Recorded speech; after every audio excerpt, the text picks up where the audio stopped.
Listen to me. If there was a wise man who would ever think of this, they would say in order to be superior to the man, you've got to be the man. For I am the man himself.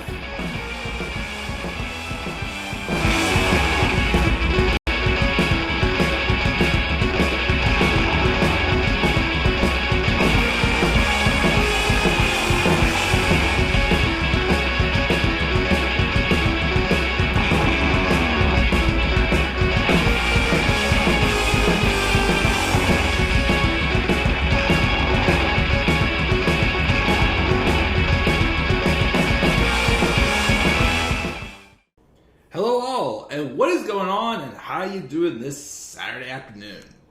This is the Club of the Man, 1993. And don't you forget, in order to be superior to the man, you've got to be the man.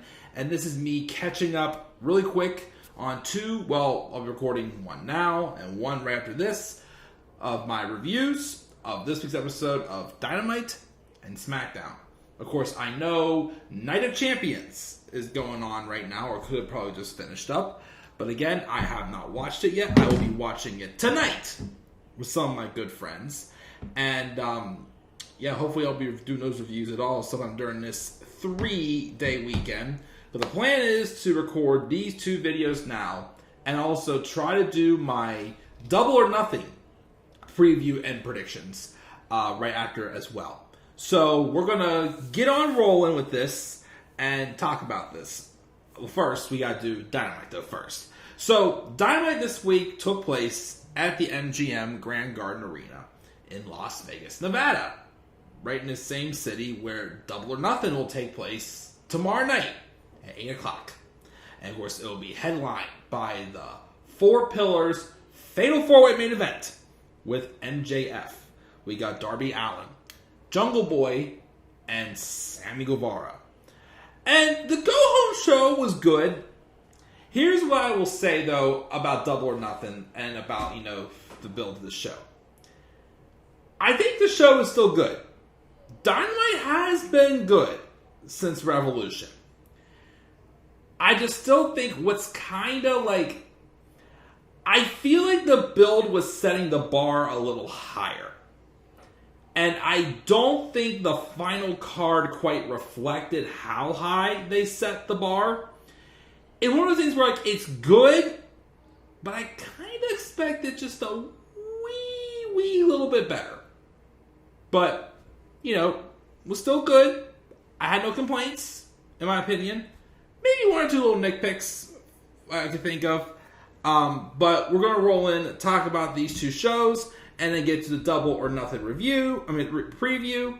And then we're going to get ready for me to watch Night of Champions, as we will do so. So hopefully I'll get this and more other content popping out on the channel this weekend. So, we'll up the show with yet another AEW International Championship match, as Orange Cassidy's defended that belt. I don't know how many weeks in a row, but quite a lot, as we keep saying. He defends it against Aussie Open's Kyle Fletcher. I believe he's from Aussie Open. Aussie Open just got signed. I think Kyle Fletcher is part of it. I can't remember, though. The match was good. But apparently it's been pointed out that it looked like Orange Cassidy was trying to win the match by countout when he could. So I don't know if they're trying to tell a story where Cassidy is obviously realizing the challenges for this title are getting harder and harder. So he's starting to get a little more desperate. Unless then they're going to do a little bit of a character change for Orange Cassidy, but who knows. But I still thought it was good stuff. He'll be defending his title in a Blackjack Battle Royale tomorrow. I think a 21-man Blackjack Battle Royale. But Cassidy does get the pinfall with the cross-leg victory pin, roll pin, and he retains the International Championship. And then we have an interview with Ricky Starks and Renee Paquette, who mentioned he was in total control last week, and every week is the same. And he's sick of this double teaming he has with Juice Robinson and Jay White. So he's going to take matters in his own hands and nothing to lose anymore. He's going to be focusing on that Battle Royal on Sunday as he's going to be in it. But of course, Juice Robinson and Jay White do another 2-on-1 attack on Ricky Starks. They grab stereo armbars also until Starks is not done with him. They're going to keep making his life a living hell.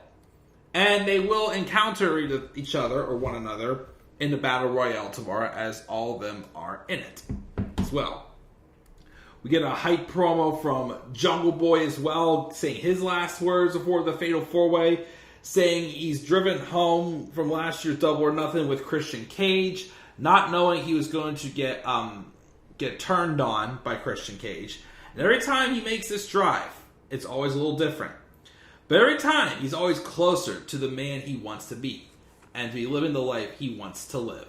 And on Monday morning, when he drives back home, he's going to do it as the AEW World Champion.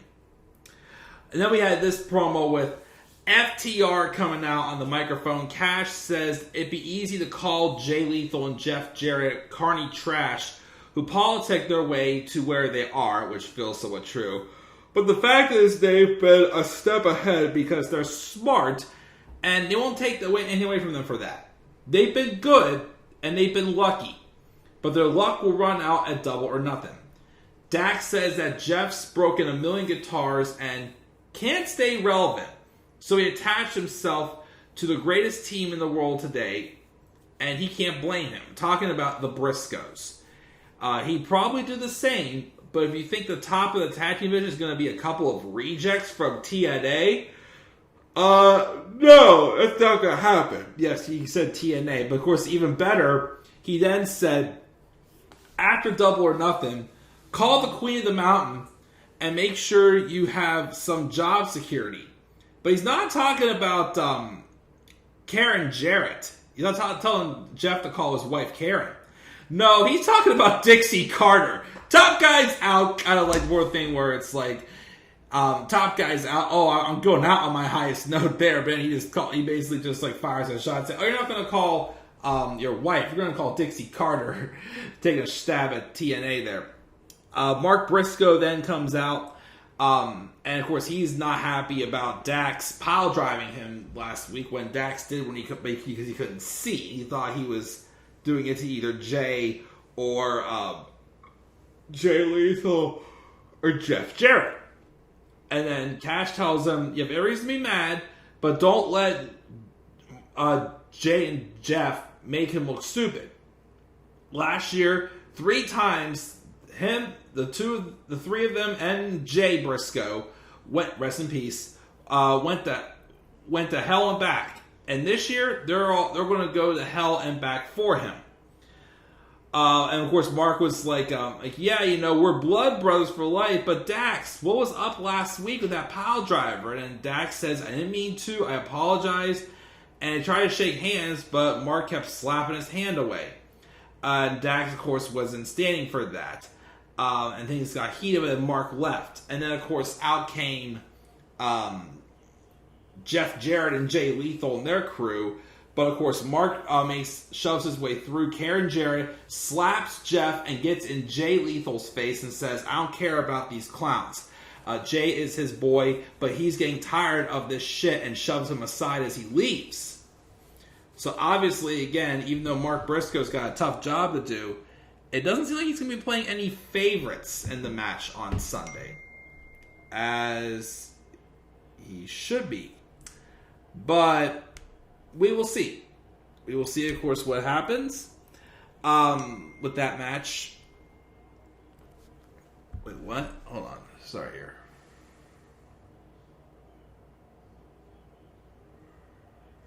I don't know what he's talking about. Anyways.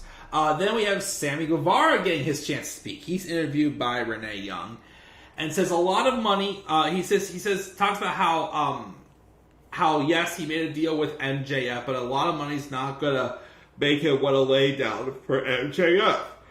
He's not for sale. His whole life, people have tried to bury him out of his dreams. Bosses have tried to promote him and take away his wrestling time. And he told them to shove their offers up their ass because he's made it as a professional wrestler and he's the man who's going to win the world title on Sunday. We have House of Blacks, Brody King, Buddy Matthews, and Malachi Black taking on the team of AR Fox, Blake Christian, and Grand Metalik, former WWE superstar as well. Match was solid. Again, I just don't... First off, again, weren't they supposed to be defending the Trios tag titles at Double or Nothing against the Acclaimed? Is that off the table now? I hope it's not off the table. I mean, well, it seems like it's off the table. But again, like, why is these Trios tag titles, like, not really getting any, like, story still? You know, like, they're doing these now open house matches, and they just don't... I feel like they hyped it up bigger than they really are. I think I just expected a little more from these. I mean, that was fine. House of Black won by submission with an inverted cloverleaf from Buddy Matthews on AR Fox. Yeah, he used his girlfriend's move. He used Mommy's maneuver to get AR Fox to tap out. The BCC were hanging out backstage. Brian Danielson lays out their goals. Claudia and Wheeler are going to win the Ring of Honor tag titles tonight, and then they end the Elite on Sunday. Mox says they're the best in the world, and it's not a gimmick or bluster. Fans open their pocket and part with their money to watch the greatest sport in the world. They do the job the way it's meant to be done, and nobody does this job better than they do. This is the major leagues, and only one thing matters. Are you willing to step up to the plate and deliver when it counts? Because Sunday it will count. They're going to deliver in a storm of violence. Standing calm. Ready, aim, fire. You'll see the difference between professionals and amateurs on Sunday. And then out comes MJF, stops at commentary, takes a drink and then throws it back in Tony Schiavone's face, and then heads down to the ring. And he mentions how Vegas is supposed to be Sin City, but looking around the arena, it's more like Virgin Vegas. He feels like he wants Sammy to shove his tongue into a light socket, Darby to climb Mount Everest with his shoelaces untied, and for Jungle Boy to be forced into an echo chamber and bore himself to death by speaking. Unlike us discussing pores, he's intelligent and fully aware of how important this fatal four-way is going to be on Sunday. A lot of people throw around the word homegrown, and nothing is more homegrown than this. Unlike some of our faves, they didn't have the cheat code of coming from national TV already, firing shots at, WWE stars, even though, once again, I'm okay with them going to AEW, because, again, they actually at least are trying to get themselves to do, and not just sitting catering, even though a few people hasn't worked out, but, it is what it is there. Anyways, he mentions how 4 years later, they've given us the best matches and moments in the history of this company. And they are AEW. However, MJF's not feeling being in AEW anymore. And he's bored and sick of this place. He's sick of the lack of competition. He's sick of the lack of competency. And most of all, he's sick of not getting the respect he deserves from the fans. And Tony knows that Daddy's contract's coming up. You don't like when I say that. But facts are facts. You think it's a coincidence he's in a fatal four-way? Tony's hitting the panic button because he desperately wants to get the title off of him. And you should be worried because he might just take his ball and go home, because this is the ball and he earned this ball and run with it faster than anyone can keep up. But on Sunday, you'll find out these men are supremely talented, but none of them are on the level of the devil. And then, of course, here comes the fourth person to make his little speech of the night, final words, Darby Allin. Darby comes out and says he's lost a lot in life, but he's never lost his mind like Max has. He always knew who he is and where he is going.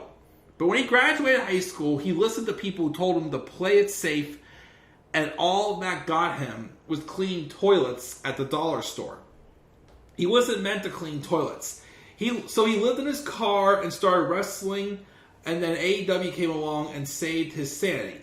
letting him live the way he wants. No other company would let him skateboard with Tony Hawk or climb Mount Everest, which he is going to do next year. Which, funny enough, I just listened to Darby Allin's interview with Renee Paquette, and he was talking about quite a bit of this.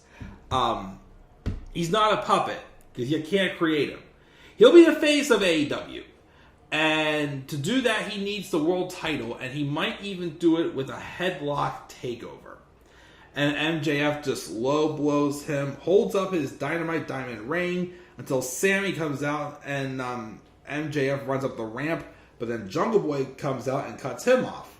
And then Jungle Boy takes him down and grabs the title and holds it up. Can't wait for that Fatal 4-Way tomorrow night. Again, I don't want to guarantee, but maybe I will do live reactions for that match, maybe. Who knows? It's possible. We'll see. Wardlow and Arn Anderson cut a promo. Wardlow says that Christian Cage has a big mouth, and he bets he can shove a ladder down it, basically. That match is tomorrow also. Taya Valkyrie then beat Lady Frost. And then Tony Khan did in fact announce that the first episode of AEW Collision will take place at the United Center in Chicago. So by then we should have CM Punk back. Okay? Cool. Move on from that. Alex Marvez that interviews Hangman Adam Page. He says it's funny that he thinks Matt, Nick, and himself used to be best friends, but he doesn't know that he was ever really friends with Kenny Omega. They've been something more than that, and that's family. And family sticks together no matter where life takes you. They will face the Blackpool Combat Club in Anarchy in the Arena on Sunday, who have taken so much from them.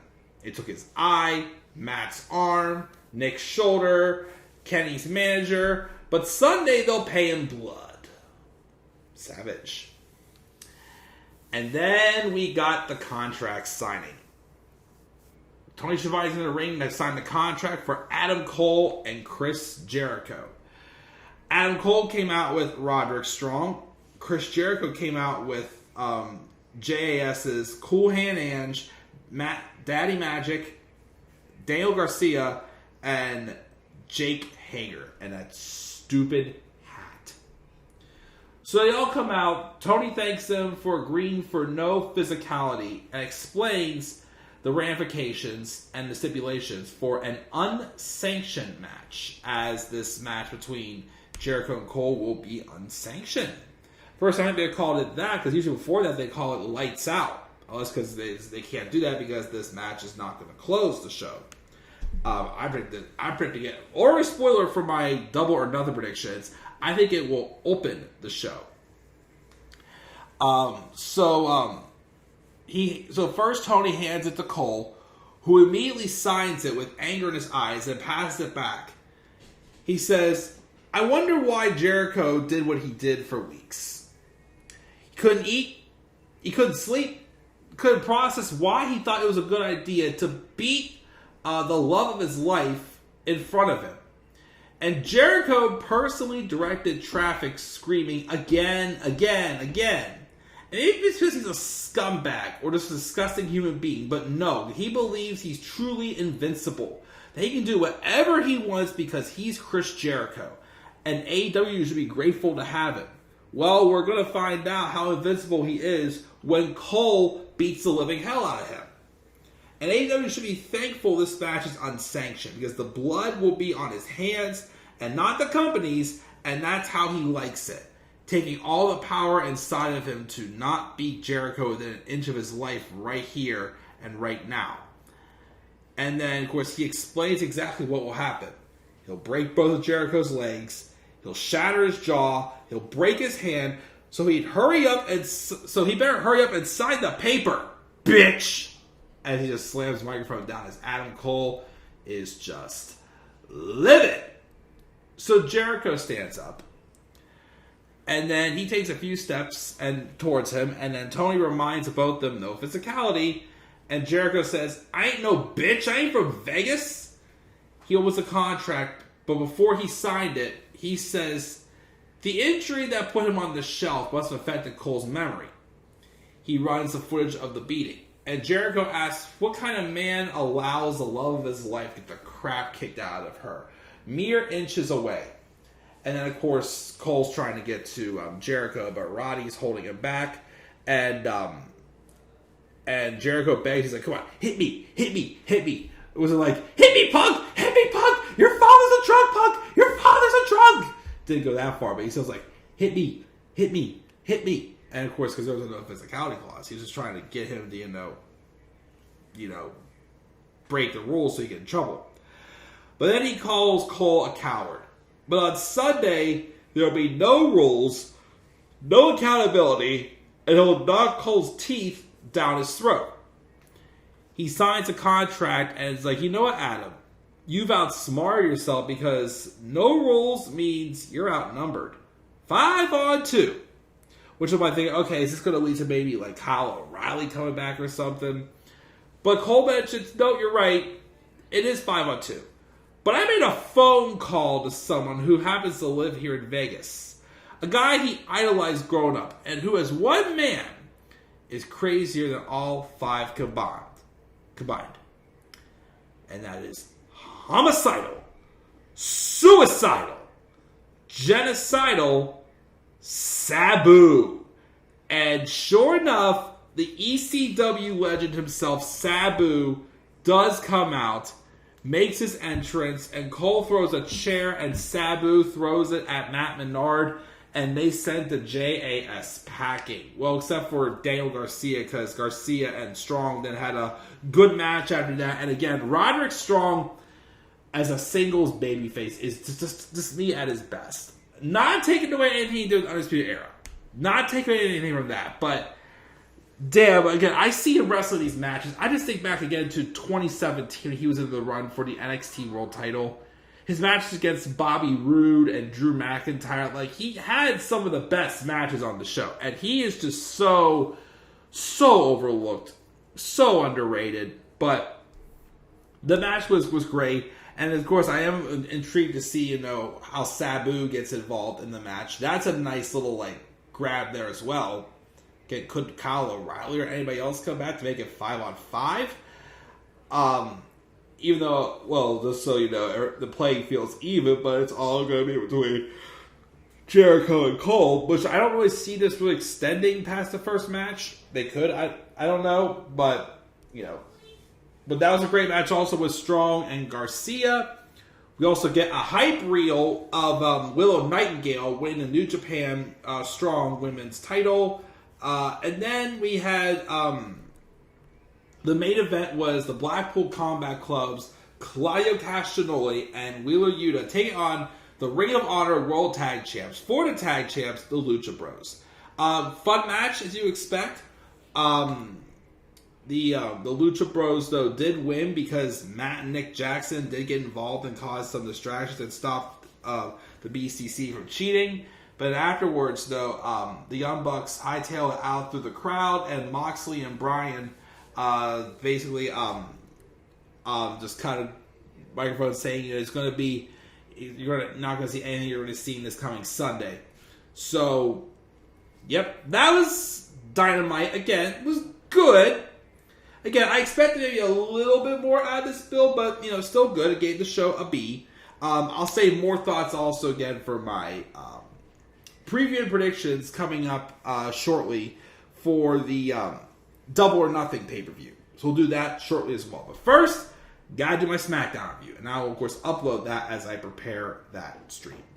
So give this week's show a B for Dynamite. A B for Dynamite. What are your guys' thoughts on Dynamite? Leave thoughts down in the comment section below. And be sure as always to slap a like on the video and subscribe for more content on my channel. And follow me on Twitter at TheClubOfTheMan93. Also follow me on TikTok and Instagram at TheClubOfTheMan1993. And until then, guys, I'm checking out. I'll catch you guys all very soon for more video content. And don't forget, in order to be superior to the man, you've got to be the man. And for I am the man himself.